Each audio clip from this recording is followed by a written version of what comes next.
Olá, irmãos.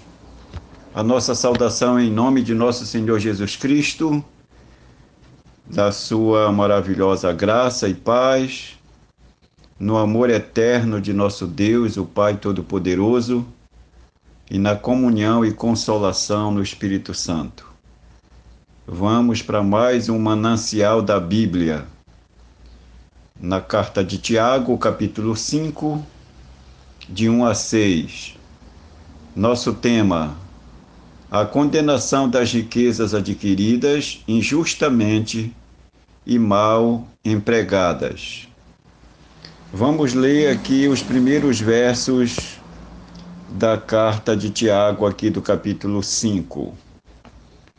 Atendei agora, ricos, chorai e lamentai por causa das vossas desventuras, que vos sobrevirão. As vossas riquezas estão corrompidas, e as vossas roupagens comidas de traça. O vosso ouro e a vossa prata foram gastos de ferrugens, e a sua ferrugem há de ser por testemunho contra vós mesmos, e há de devorar, como fogo, as vossas carnes, que são tesouros acumulados nos últimos dias. Que Deus abençoe nossos corações para entendermos a santa, poderosa e infalível Palavra de Deus. Nosso tema: a condenação das riquezas adquiridas injustamente e mal empregadas. Tiago 5, de 1 a 6. Como essa riqueza foi adquirida e de onde ela veio é a grande pergunta que podemos fazer. De acordo aí com os versos 4 e o verso 6, a parte A. A Bíblia não proíbe nem condena ninguém por ser rico, se essa riqueza vem como fruto das bênçãos de Deus e do trabalho honrado. Por exemplo, Salmo 112, Provérbios 10, 4, mostram que a riqueza, os bens, eles são dados por Deus. Abraão e Jó eram homens ricos e também piedosos e tinham uma fé inabalável em Deus. O que a Bíblia proíbe é adquirir riquezas por meios ilícitos e para propósitos também ilícitos. Amós 2, 6 condena a aquisição de riquezas ilícitas. Isaías 5, 8 também condena o adquirir de riquezas e de bens com propósitos ilícitos para se fazer injustiça. Neemias, no capítulo 5, ele fala sobre a injustiça da usura, e Neemias pune os usurários, porque estavam escravizando seus próprios parentes. Não é pecado ser rico, não é pecado ser providente, ter algum bem guardado. Não é pecado usufruir das benesses da riqueza. O pecado está ligado exatamente à origem da riqueza, ao meio pelo qual ela foi adquirida e ao fim dessa riqueza. Tiago fala que os ricos que juntaram riqueza ilícita sofrerão o inevitável juízo de Deus. O verso 1 diz isso. O luxo de hoje torna-se desventura no amanhã, quando essa riqueza é mal administrada ou é adquirida de maneira injusta e ilícita. O apóstolo Paulo retrata esse fato de forma contundente em sua primeira carta a Timóteo, no capítulo 6, dos versos de 6 a 10 e os versos de 17 a 19. Então nós podemos ver que Tiago ele vai trabalhar aqui alguns aspectos dessa riqueza ilícita e do mal que ela traz aos seus possuidores.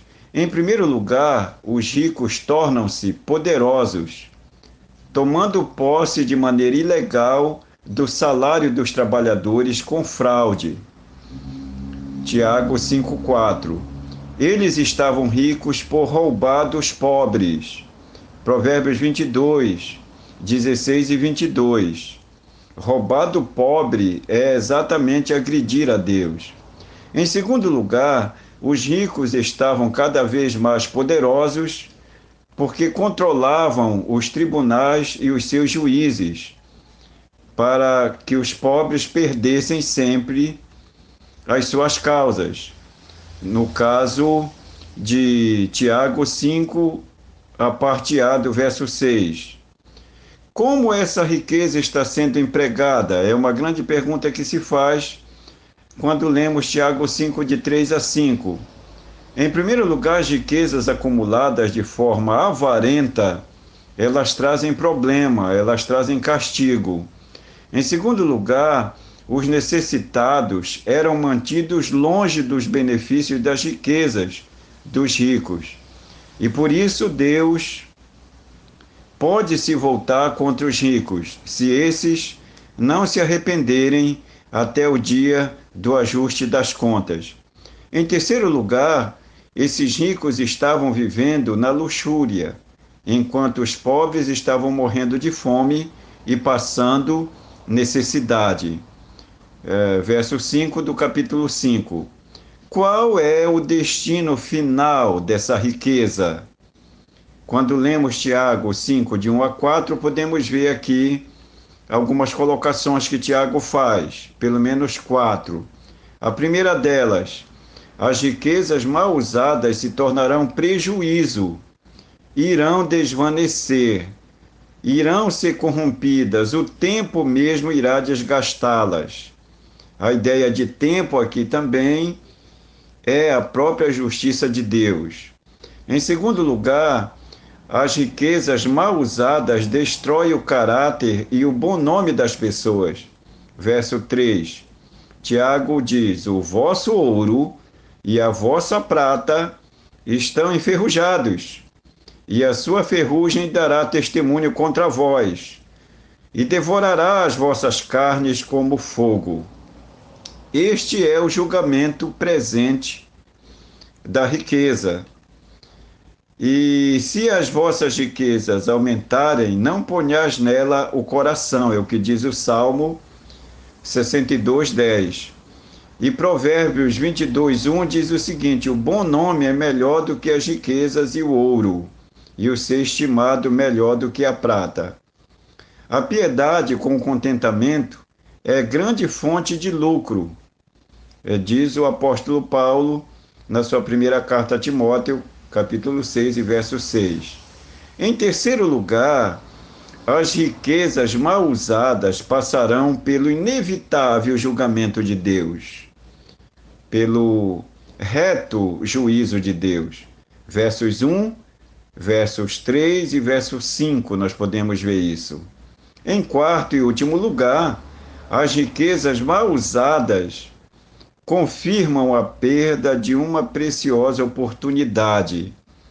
Ou seja, o rico teve oportunidade de servir a Deus com seus bens, o rico teve oportunidade de ser honesto, de recompensar bem seus trabalhadores, o rico teve oportunidade de dizimar, teve oportunidade de ajudar os necessitados, e como foi avarento, então receberá de Deus um duro castigo por esse comportamento. Podemos concluir pontuando 3 coisas. A primeira delas é que as riquezas adquiridas com justiça, assim como toda boa dádiva, vêm de Deus. É Deus quem nos faz prosperar, segundo a sua vontade. Então não precisamos enganar ninguém, precisamos confiar em Deus, entregar em suas mãos os nossos negócios e trabalhar com fidelidade. E Deus certamente acrescentará as outras coisas.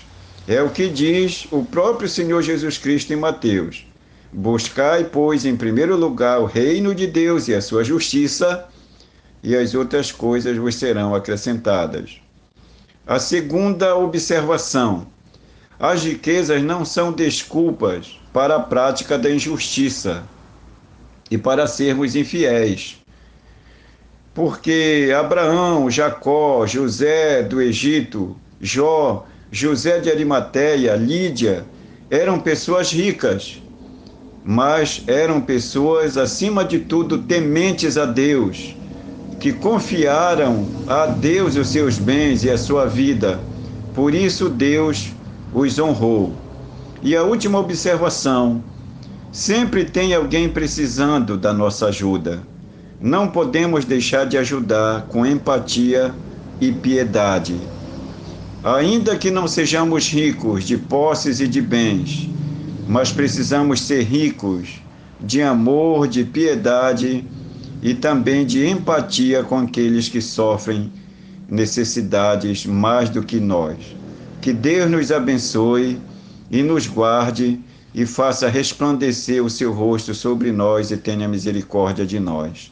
Amém.